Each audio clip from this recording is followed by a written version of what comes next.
Good morning, everyone. This is Mark Solomon, your financial guide for special needs families. Hello, hello, hello. I hope you're having a great day. Look, if you guys hear like noise in the background, please accept my apologies. There's upstairs construction stuff going on, and I'm not going to not do this video.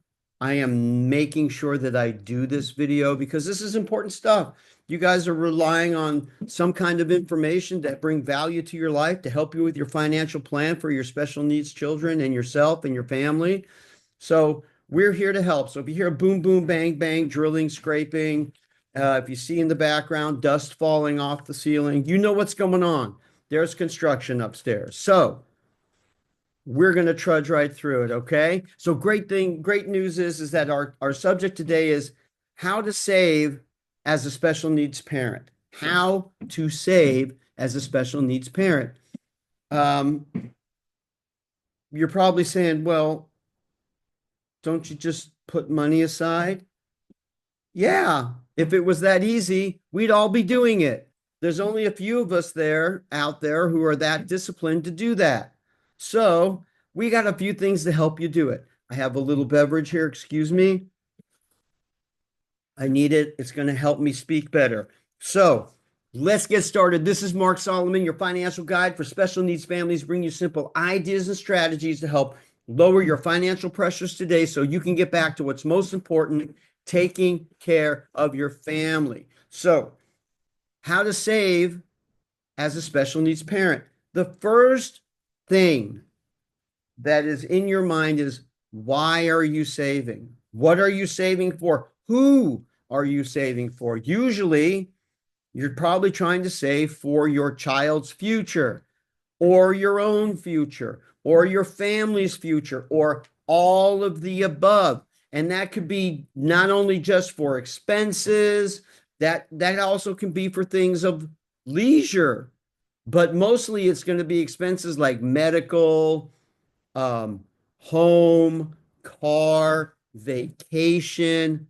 food, utility bills, and everything else that in our modern grid life we deal with on a daily basis, right? So, what is your why?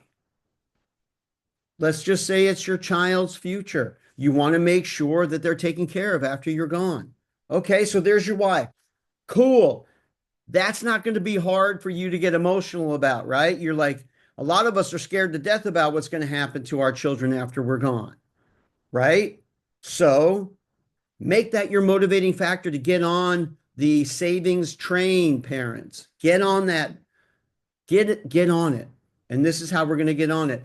So the first thing is to have a why. Your why is your child in this case. It could be anything. I need to save for a new car, or I can't drive my kid to doctor's appointments, or we can't get around town, or I can't buy groceries, any of those. So check it out. That's important. Attach emotion to it so that you can push through the times that are slow or waning or difficult when an emergency happens. And that's a whole nother thing. We should have an emergency fund. It could be your ABLE account. This way we don't have to worry about, taking money out of our regular budget. What did I say? Budget. That's right. That's the number two thing. You want to make sure that you're going to save, you got to budget your money. You can't be like, looking up in the air and seeing where your numbers are. No, your numbers down on paper, in your computer, on a spreadsheet, on your calendar. Know where your money is coming from, how much it is, and where it's going, and how much is going out. And if you know that, then you know how much you can save. So you got to get like 3 months of your expenses. I don't care if they're bank statements that come in the mail, if you look on your computer, however you do it, get your averages of the last 3 months of your expenses so you know how much money you got to spend each month on average. Why? So that you can save on average. You can say, okay, on average, I can put aside this $253.12 or this $300 or $500 or $2,000. I don't know what's going to be in your budget, but I know that if we sat down and we worked on your budget, I can find $200 to $500 in your budget right now that you're overspending and you didn't even know it. It's bleeding out of your budget. The boat that you're in is leaking, and it's leaking money and you don't even know it. But I could help you find at least $200 to $500. Even if you're on SSI, people are spending money that they didn't know they're spending, or that's leaking out of their boat, like I just said. So, hey, set a complimentary consultation right now. We can help you with that. I love working with people on their budgets. Why? Because it's exciting to find money. It's exciting to get organized. It's exciting to know where you're at so you know where you can go. That's what we're doing. And that's what we're doing. Okay? So, what's next after budgeting? Right? If you're going to save, you're going to pay yourself first. Sorry, I got distracted. I'm telling you, it's a lot of noise here. I apologize. So, after you get your budget together and you know how much money you're going to save, people go, I don't have any money to save because I don't have any money at the end of the month. Whoop, time out. You don't save at the end of the month. You save at the beginning of the month. Why? Because you can always figure out how to make the money last to the end of the month. We can work on that with your budget. But you can never find money at the end of the month. Because why? For some reason, the money just goes. It's just gone. That's the budget thing, right? But it usually is gone by the end of the month, or you don't have as much at the end of the month to save as you would have at the beginning of the month if you knew your budget and you were able to pull that money out and pay yourself first. You pay yourself first out of your 401k or your 403b or your 457b or your 457 or your deferred compensation program at work, or your Roth IRA if it's on automatic, first of the month. It's programmed. Why can't you do that for yourself? You could even look in our app on our phone for our bank. You can automatically save first of the month. Boop, you get paid. The money goes right into our savings account. You do that. Whatever's left over is what you're looking at in your balance. You don't even notice it didn't show up there because it's automatically going to your savings. So if you don't know what's going out, then you'll be surprised with how much savings you have in 5, 6 months, 2 years. Make it automatic. Make it first of the month. Treat yourself to savings by paying yourself first. That's what has to happen. You've got to have a why, a good reason that is emotionally attached to you. You've got to budget for it. And you got to make sure that after you got it budgeted and you got your why, that you pay yourself first automatically at the beginning of the month. Crank, crank, crank, crank, crank. And that's how you save while you're a special needs parent. That's how everybody's supposed to save. But as a special needs parent, we have to be even more focused because we have so many more expenses and our time is far more limited to sit down and get this stuff done. That's why we can help you. Set a complimentary consultation. Calendar link is below. Make sure you do that if you need help with it. And then you pay yourself first. And when you pay yourself first, you will have savings. I guarantee it. Because why? It's happening automatically. Magically, like at Disneyland. That's a whole nother deal. Maybe you're saving to go on a trip to Disneyland. Now you need thousands of dollars to go there. Thousands. I was just looking up just quick admission when I was in high school. Admission back in 1984, $16.50 to get into Disneyland. Is that insane? $16.50. Amazing. So anyway, now it's like more than 10 times that, right? Right. So you got 3 or 4 people in your family, plus food and travel. So it could be a couple of grand. Souvenirs, crazy.